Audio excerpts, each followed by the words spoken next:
Could Dylan Holloway have stayed an Edmonton Oiler? Hey, this is Brain Chen. Subscribe to Lock On Blues. You're Locked On Blues, your daily podcast on the St. Louis Blues. Part of the Locked On Podcast Network, your team every day. And welcome back to Locked On Blues. I am your host of Locked On Blues, Haley Taylor Simon, talking to you all things about our St. Louis Blues here on the Locked On Podcast Network, your team every day. Today on Locked On Blues, I have a special guest, Nick, with me to talk about Holloway and the Oilers because, yes, more drama is now surrounding the topic. We also need to talk about rookie camp and an update on Zack Dean, as well as training camp begins next week for the older guys. It's a busy episode today, as I promised, but today's episode is brought to you by FanDuel. Download the FanDuel app now by visiting FanDuel.com and win $300 in bonus bets if your first $5 bet wins. Nick, I'm going to be very honest with you. I did not think I was going to have you on an episode for a long time, as I thought all the drama with Holloway and Broberg kind of surpassed us. And then, astonishingly, there's an interview that Holloway is doing, and he talks about Edmonton and how he was upset that the Oilers didn't necessarily try hard enough to keep him. I agree. He's right. Fundamentally, he's right. Last summer, the Oilers thought they were going to get everything. They thought they were going to sign Jeff Skinner and Victor Arvidsson. They would get Dylan Holloway and Philip Broberg on their minimums. All they were entitled to were qualifying offers because neither player was arbitration eligible. So they thought they were going to get those guys at whatever the qualifying offer was. They were going to have as deep a forward group as they could have. They were going to probably feature Holloway on a third line and try and have basically as much as they could. Now, to be fair, some of this I think is a byproduct of having an interim general manager around the draft and free agency, and then hiring a general manager at the end of the summer. They hired Stan Bowman late August of last summer. So I think there's a lot of conflicting reasons as to why this happened. He's unequivocally right that there's a strong argument to be made. And I had done an episode earlier this summer just of what it would have looked like if they had kept them. There's an argument to be made. They could have just kept Dylan Holloway and Philip Broberg instead of signing Arvidsson and Skinner, and they probably would have been better last year than what they ultimately ended up being. That's a really interesting point that you made. I am somebody, I've always liked the game of Jeff Skinner, but you're right. I mean, those are older players. Do you think, obviously, Edmonton made it to the finals again, but do you think that that was something that they were missing in the finals, was having those young skaters on the ice, or do you think that there's bigger problems? I definitely think it doesn't hurt. You know, I've been very adamant this summer that the Oilers have gotten slow, like very quickly over the last year and a half. Other than McDavid, there's just not a lot of raw foot speed in this lineup, and that's forced them to be a little bit more of a cycle team, a little bit more of a high to low offense, and that's less efficient. You know, Holloway, when he's at his best, it's those big galloping strides. It's taking a pass almost the length of the ice and really building up speed. And that's something the Oilers are missing. You know, you lose a Jeff Skinner, you lose a Connor Brown. Last year, you lose Dylan Holloway. You trade Ryan McLeod away for cap considerations. And really, suddenly, you're old, you're slow, and you can win being old and slow, but it's harder. We know where the NHL is going. It's getting younger, it's getting faster every single year. And then the other thing, the Oilers are an old team. Just fundamentally, the entire point of drafting guys is that occasionally one of them is going to be good and you'll incrementally bring them along. There's an argument to be made that if they keep Dylan Holloway, they don't need to go out and trade for Ike Howard this past summer. They just have Dylan Holloway in that McDavid left wing spot or on Draisaitl's left, and they have a very different looking lineup. That's really the big issue the Oilers had coming into this summer. They don't have a lot of room for upside. Now, they acquired Howard, who I'm at least novelly curious about, and Savoie seems like he's going to be on the roster at least to start next season. But neither of those guys has as much experience as Dylan Holloway. You know, Holloway's got 3 seasons in the NHL. He has the 27 goal campaign from last year under his belt, played a key part in the Blues' second half resurgence last year. I would much rather have Dylan Holloway than have, I would say, Howard or Savoie, just because he's more proven. He's still young, and at the cap hit he's at, sure, 2 or 3 years from now, he's probably going to be due for a big contract. But right now, there's an argument to be made they messed up by prioritizing Skinner and Arvidsson over their own guys because they're an old team now. That's a really interesting point, and Dylan Holloway had 63 points this past season. Do you think that that was kind of expected from an Edmonton perspective, or did the Edmonton fan base maybe expect him to do not as well? I mean, again, mind you, he only did play 77 games due to his injury. So what I would say is it's opportunity. He was only getting 12, 13 minutes a game as an Oiler, whereas the Blues, they had more of an impetus, especially because they gave him the offer sheet to give him an opportunity to see what he would be able to do with increased responsibility. And that's really one of the driving forces of production. I talk about it all the time. If you want to put up counting stats, you got to play more. You got to get onto a first or a second power play. You got to be on a first or a second line because that's a good 10 to 15 point swing. If Holloway's on the Oilers last year, he probably gives you 40-ish points, but he's not getting on the first power play. He may or may not have gotten on McDavid or Draisaitl's wing, and the counting stats are going to look very different depending on where you are. And that's why generally it's the older players who put up the better counting stats because those are the guys the teams have spent money on, and they have a material investment in them producing well and putting them in a top six, putting them on a power play. That's a way to get your investment to pay back. I'm again joined by Nick from Locked on Oilers, talking all things about Dylan Holloway. So, Nick, a point that I wanted to bring up to you, well, maybe more so a question. I saw a lot of Oilers fans in my comment section on Twitter basically saying that they're going to boo Dylan Holloway this upcoming season and that they were very upset with him. What I took away from the interview was somebody that wanted to stay in Edmonton, felt like they didn't fight for him, and was evidently hurt by that decision even a year later. I know that he's happy to be here in St. Louis, but I didn't take it as disrespect towards the Oilers. I just took it as he was hurt by what they didn't do. What's your And thought? I think that's reasonable. He put together a really good playoffs 2 years ago. In 23-24, you kind of looked at it and said, okay, he's got some runway now. He's played well on a big stage. He's played well with Leon. Those are two things in his corner.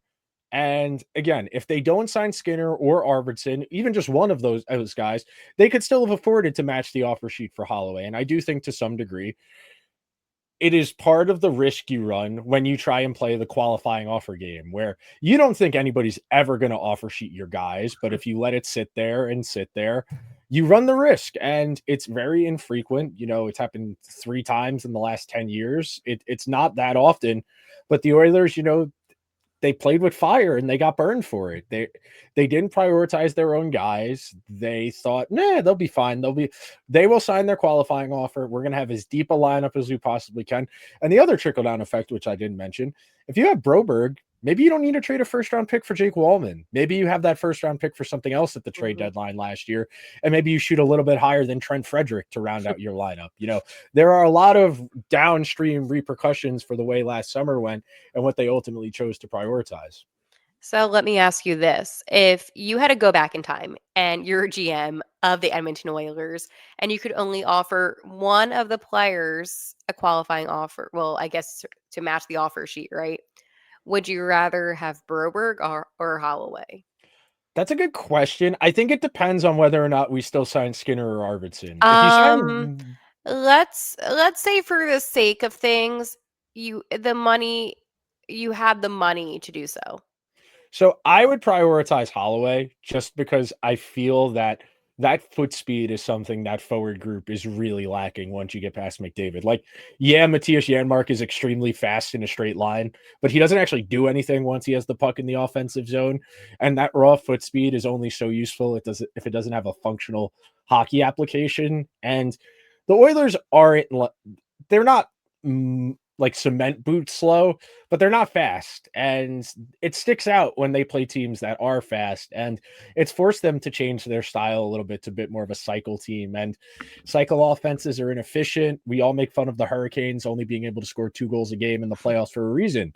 Those types of offenses don't really translate well unless you have the high end guys. If you're Florida, you can play dump and chase all you want because you have Kachuk and you have Reinhart and you have Bennett and you have Barkov. For the rest of us plebes out here with only 2-star forwards, it's a little bit harder to win on dump and chase hockey.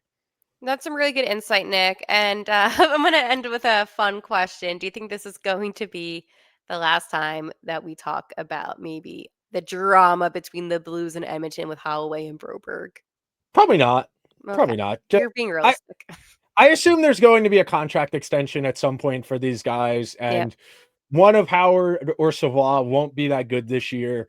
And there'll be a consensus, not even a consensus, but a plurality of Oiler fans saying if they had just signed Holloway, we wouldn't be in this boat right now where we're playing Andrew Mangiapane on the first line. And, Do you it's think more they come back to Edmonton ever? Do you think that that's ever a possibility?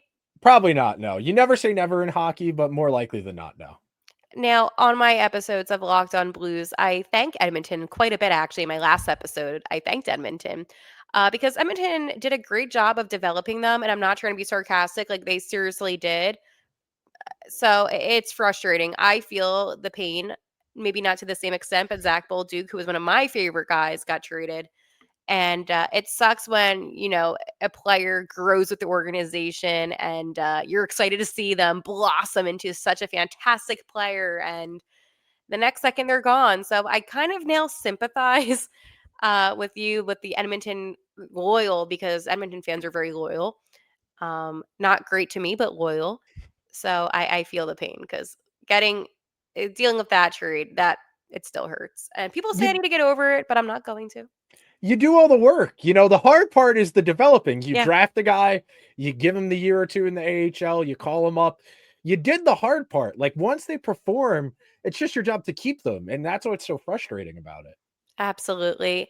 Again, Nick, please tell everybody where they can find you in your podcasts. You can find Locked On Oilers on all the major podcasting platforms and on YouTube. I've been on a bit of a hiatus from social just in general, but hockey's coming back and I will be tapping back in everywhere. It's Nick Zararis, Nick Zararis. I'll see you guys on the internet. Nick, it was so good talking to you again. One of my favorite people talking hockey with and Edmonton Oilers hockey with. Make sure to go follow Nick. When we come back, we're going to talk about rookie camp and a really interesting update surrounding Zack Dean. Stay tuned. Most people can't name all their financial accounts or even what they're worth, whether it's 401ks, properties, or investments. And when you don't have the full picture, you can end up leaving money on the table. That's why there is Monarch Money. It's an all in one personal finance tool that brings your entire financial life together in one clean, easy to use interface on your laptop or your phone. Monarch is built for people with busy lives. If you've put off organizing your finances, Monarch is free. Monarch does the heavy lifting for you. You can link your accounts in minutes. You can see clear data visuals, get smart categorization of your spending, and finally feel in control of your money without ever touching a spreadsheet. This is what you need to do. Do not let financial opportunities slip through the cracks. Use code LOCKEDONNHL at monarchmoney.com in your browser for half off your first year. That's 50% off your first year at monarchmoney.com with code LOCKEDONNHL. Rookie camp, the showcase, all that good stuff is about to be underway. I am so excited. I miss watching our guys. However, when there's good, there's bad. And this one really sucks because one of my great listeners of Locked On Blues actually asked me about this player because everyone who knows me knows that I love the AHL. I'm a huge American Hockey League fan.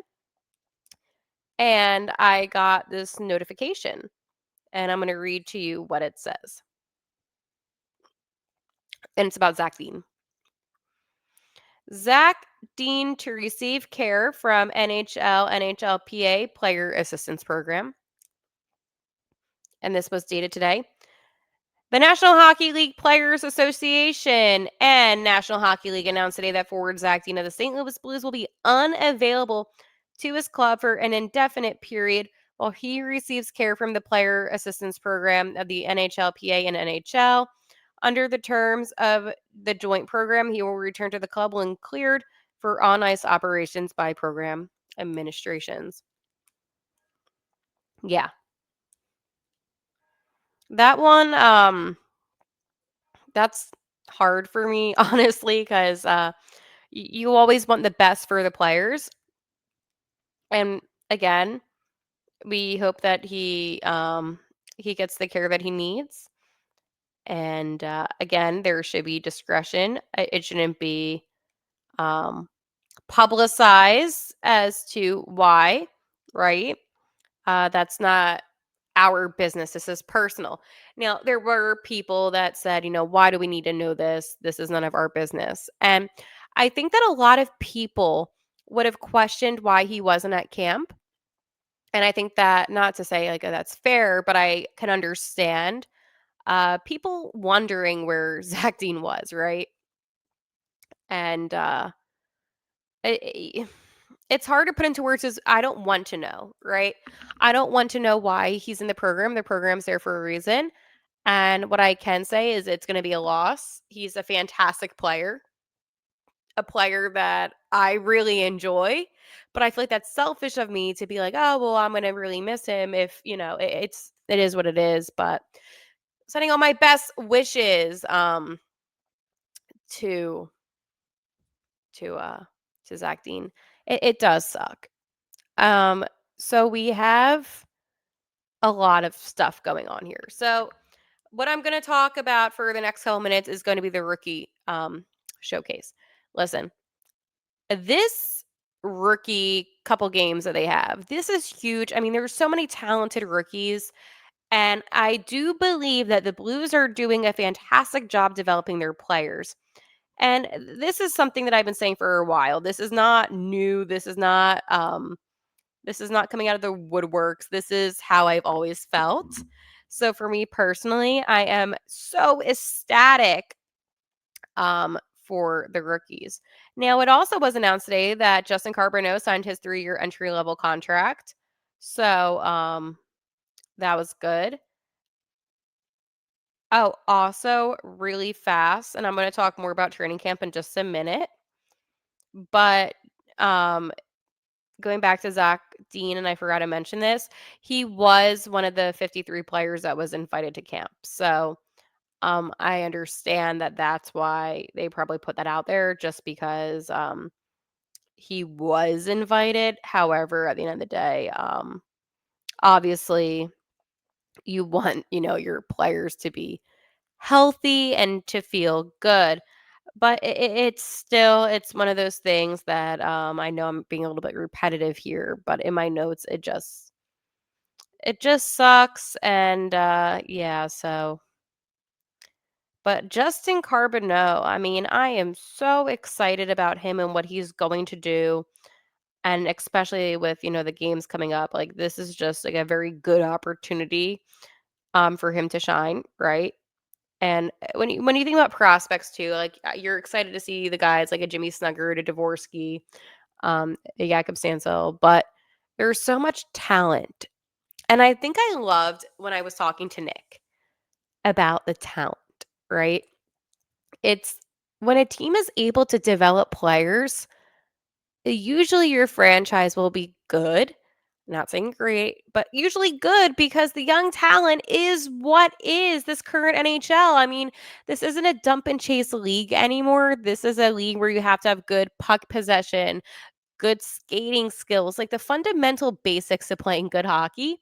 And that is where the Blues really excel because they're able to teach that to this young core immediately.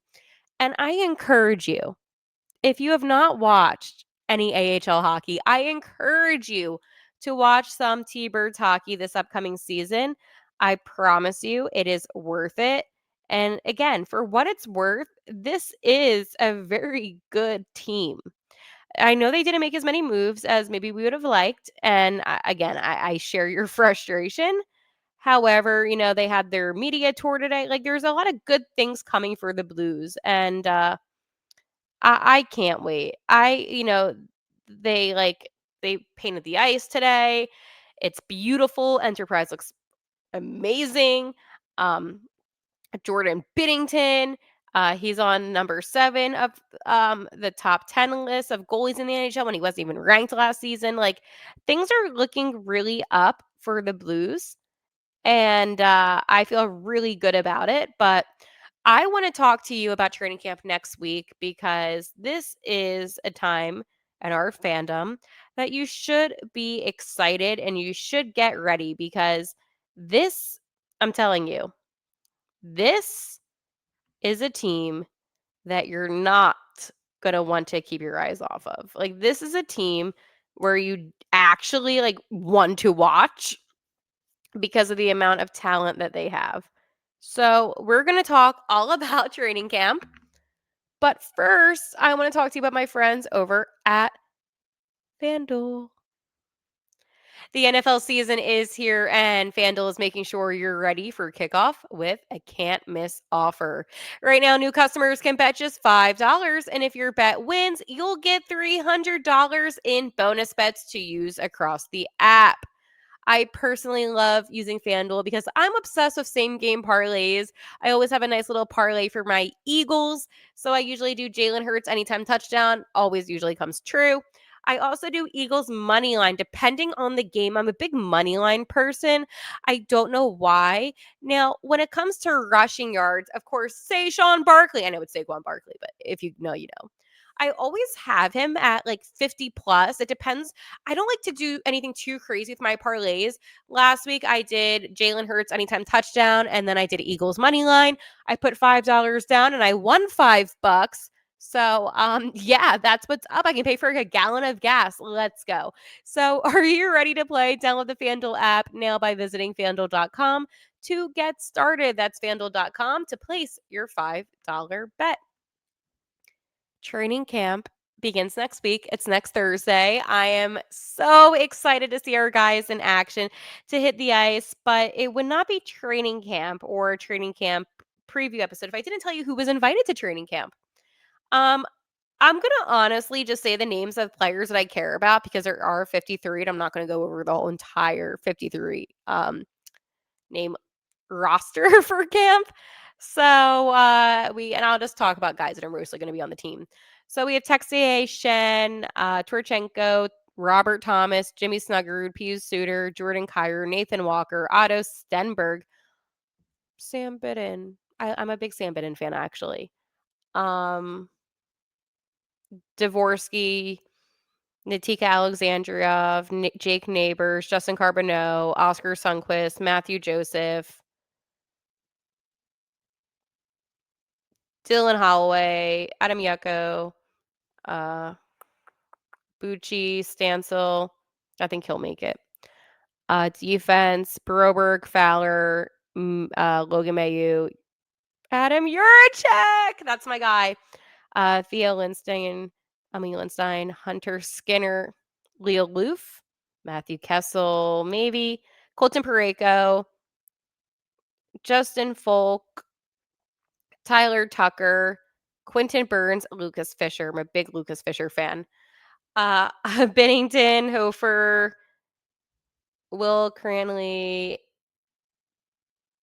maybe. Okay, so let's be so for real with some of the names that I mentioned. Like, obviously, there's a lot of guys that are not going to make the team, but there's so much talent. And I'll go over some of the names I didn't say because I feel like I was just reading the list of players that I think will make the team. I really do think Adam Juracek, they're gonna have him. You know how like if you oh my gosh, I cannot speak. If you're a rookie, you can do like 9 games. I think they're gonna have him play a couple games. I do. I really do. I think he deserves it. I mean, he's played his butt off. And he's healthy again. So I think he'll do that, but I don't think he's gonna stay on the team the entire season. Jakob Stancil. Stancil, I could see. Again, like I could see a lot of these guys. The problem is that there's just so many talented players, and that's my issue is that it's trying to decide who's going to make it. And not that I'm stressed. Like obviously like I'm not like stressed, but I don't know. It's just like it's one of those things where I don't know. It's interesting, right? Like it's interesting. You know what it is? It's interesting in a sense that like we get ourselves so worked up when we don't know who's going to make the team. But those are my predictions. I think at the end of the day, though, I think that this is going to be one of the most competitive training camps that we're going to see out of the Blues in a really long time because there's going to be a lot of players that are going to truly be fighting fighting for a spot on the team. Maybe some players that we had last season make the team that are not going to make the team this season. And again, you have to think about money. You're not going to send a guy to the AHL first off. Like you're not gonna, like, you know what I'm saying? Like, you're just not gonna send a guy like a Robert Thomas. I know that's crazy, to the AHL. Like, you're just not gonna do that kind of thing. So it's going to be a very, very competitive game, a competitive training camp. It's still a game in a sense, because like the scrimmages, that's what I was thinking of. I was like, why am I thinking of a game? Scrimmages. But yes, competitive, and I'm excited. I want to thank you all for dealing with me this past couple of episodes. My computer broke, may or may not have been because of my cat, my new kitten. I have 2 cats. And my Twitter account for Locked On Blues was hacked. I got it back, but I was crashing out. So I had to remember all my passwords, and it was a whole big thing. So I want to thank you all for kind of dealing with the past couple of episodes. Happy to be back. I'm still using my new computer. I'm going to end up like, I don't want to say it now, but it's fine. The point is that we're together, you and I, talking Blues hockey. So let me know, is there any names that I said that were going to make camp that you just think, hey, I don't think so? Comment that down below. Also, I want to thank again Nick for coming on today's episode from Locked On Oilers. I'm hoping to have more guests throughout the season. And this is going to be a good Blues season. Again, thank you guys so much. I appreciate you all. And like always, let's go Blues.